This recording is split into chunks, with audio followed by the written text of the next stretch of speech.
Well, it starts, as you said, with a notion that, as John Maynard Keynes said, economics should be a useful discipline. He said it would be very good if economists were competent like dentists. And I think that being useful means that what we do and what we suggest helps society become a better place for people to live in. That's why Keynes said that in an essay that had to do with the economic future of our grandchildren. He was looking forward. And in order for economics to be useful, I think it has to be influential. In order to be influential, you need to be persuasive. That's why I talk about the anxiety of influence and persuasion. And in order to be persuasive, you have to tell stories that are enthralling, that trap people, that carry their imagination. So storytelling is very important.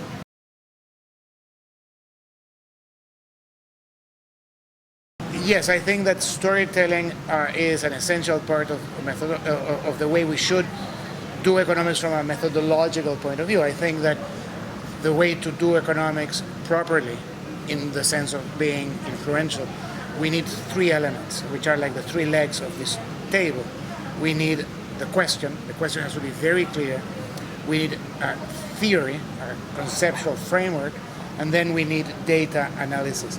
And in doing this, we combine different languages. We use English or Spanish or Portuguese or any other language. We use mathematics.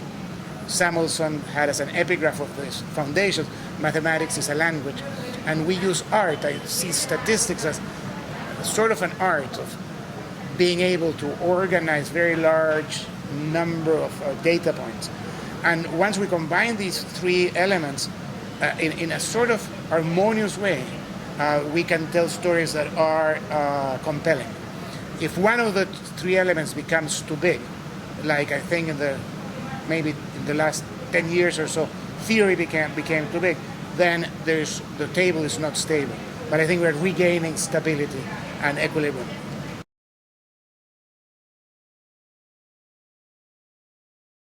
I think that we should do more storytelling. And what I am trying to convince young people is to be aware of the need to combine these three elements in a way that results in a story that can be understood and that, as I said,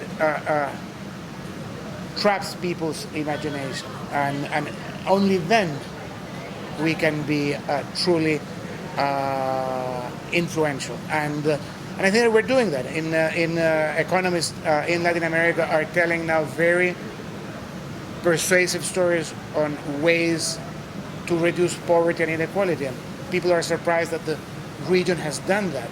And as we put it in a story framework, other policymakers from other regions are beginning to pay attention and are trying to emulate what we have done. And I think that that's very good.